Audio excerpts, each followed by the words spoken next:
Hi, and welcome to my virtual table.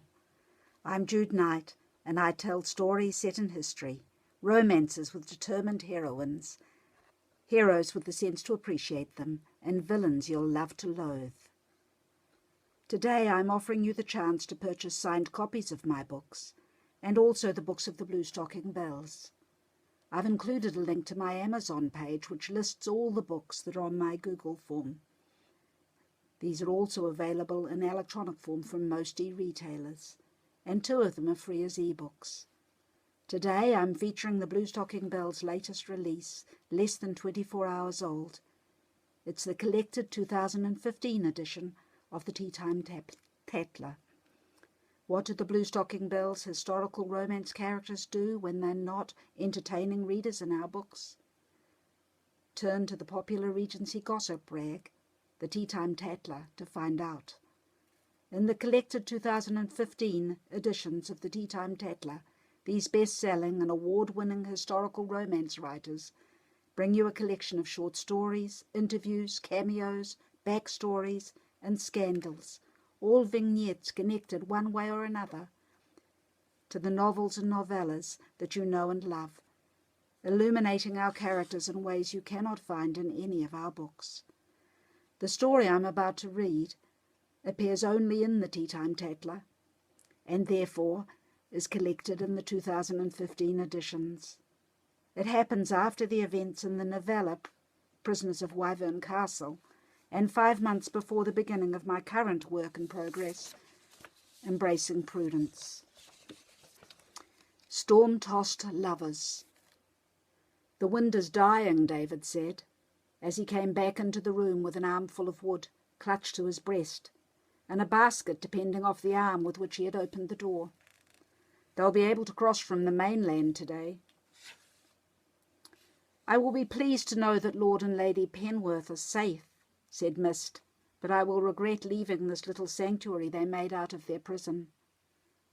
"I don't want to leave either," David said. He looked around the tower room that had been their refuge this last 2 nights, alone in a deserted castle on an abandoned island. It was very familiar to him now.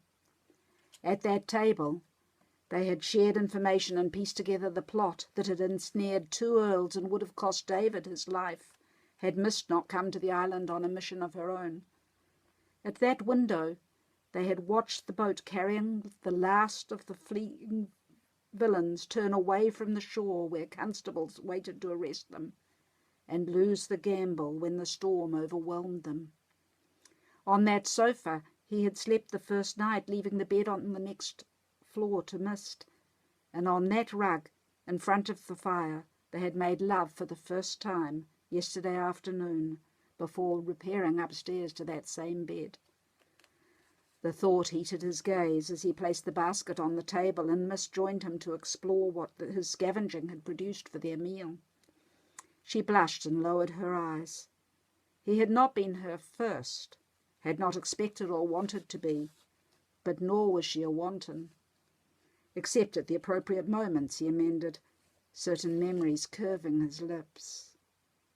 There would be time for another appropriate moment before their peace was invaded. And perhaps when they both returned to town. She was cutting the bread he found and threading it onto a toasting fork. Yes, eating first was a good idea.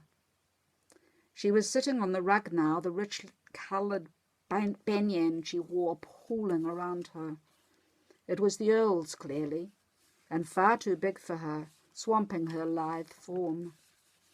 David spared a piece of cheese to grill and sat beside her, enjoying the way she cleared the robe from his way, so he could sit close enough for her to rest her head on his shoulder.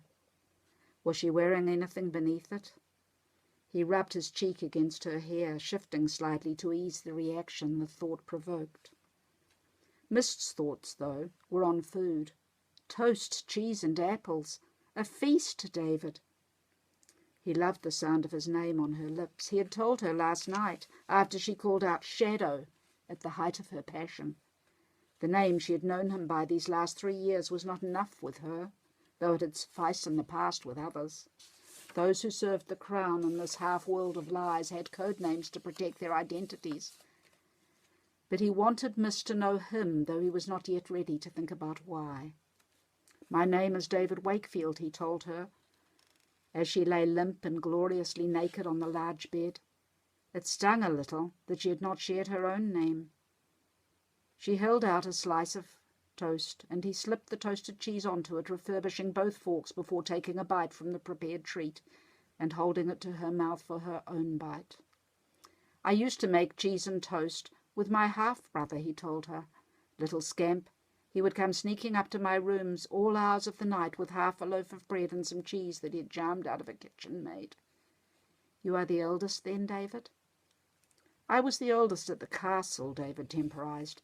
"Only God knew how many byblows the Duke of Haverford had or what ages they were.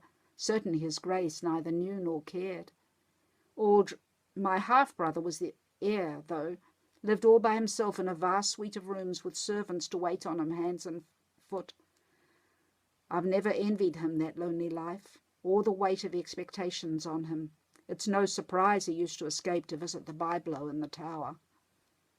What was wrong? She had stiffened beside him, and when he looked down her face was drained of colour. An icy hand closed around his heart, and he forced his next words out through a closing throat, already knowing that their idyll was over. Well, what of it?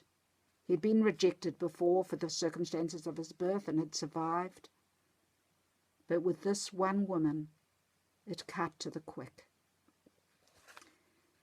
"Mist, is something wrong?" He asked the question, but he had already retreated from her, his face no longer reflecting every emotion, his hazel eyes flat and hard. His eyes. How could Prue not have seen?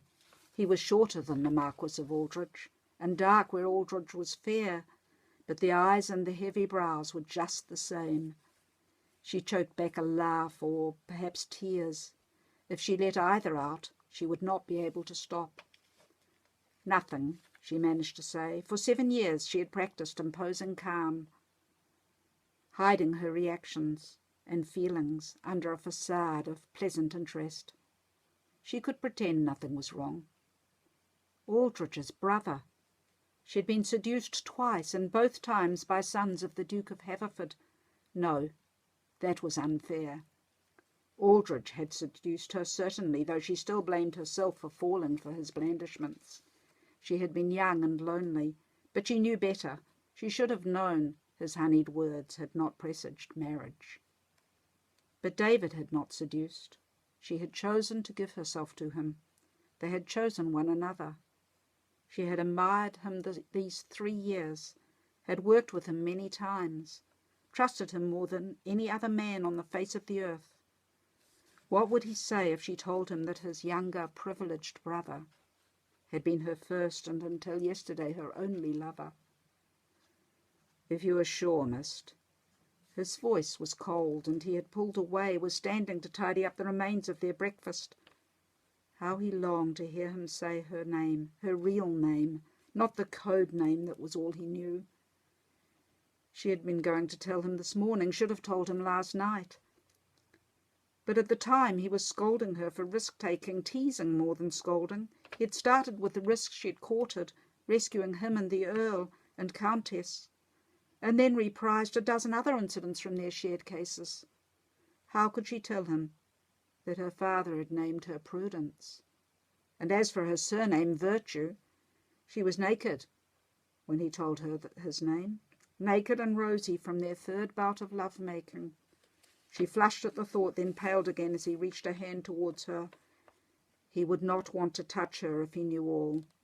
If he knew she was a rejected conquest of the man they called the Merry Marquis, he would know her for the harlot her sisters called her. "I should dress," she said, pretending she did not see the hurt in the eyes so like the remembered eyes of her first lover. "Go, then." She flinched at his sudden shout. He moderated his volume, but not his angry tone. "You're not the first to bed the bastard and then reject him. I thought you were different, but I should have known." No, he didn't understand. Prue opened her mouth, but the words would not come, and the tears were threatening to spell. Instead, she fled. She would explain later. But by the time she had composed herself, he had gone down to the wharf to meet the boat from the mainland, and he left for London almost as soon as they landed on the other side of the Channel. Clearly their night together had not meant as much to him as it had to her. Lord and Lady Penworth would have loaded her with rewards, but all she would accept was the hire of a post-chaise so she could report the success of her mission. As each sway of the yellow bounder took her closer to journey's end, she hoped she would never see Aldridge or his half-brother again. To find out why Lord and Lady Penworth were imprisoned and how they escaped, see Prisoners of Wyvern Castle in Hand-Turned Tales. Free at most e-retailers. And available as a signed print book if you sign up to my Google form. To read what happens next to David and Prue, wait for Embracing Prudence. It'll be out before the middle of the year. Thank you for joining me. Good night.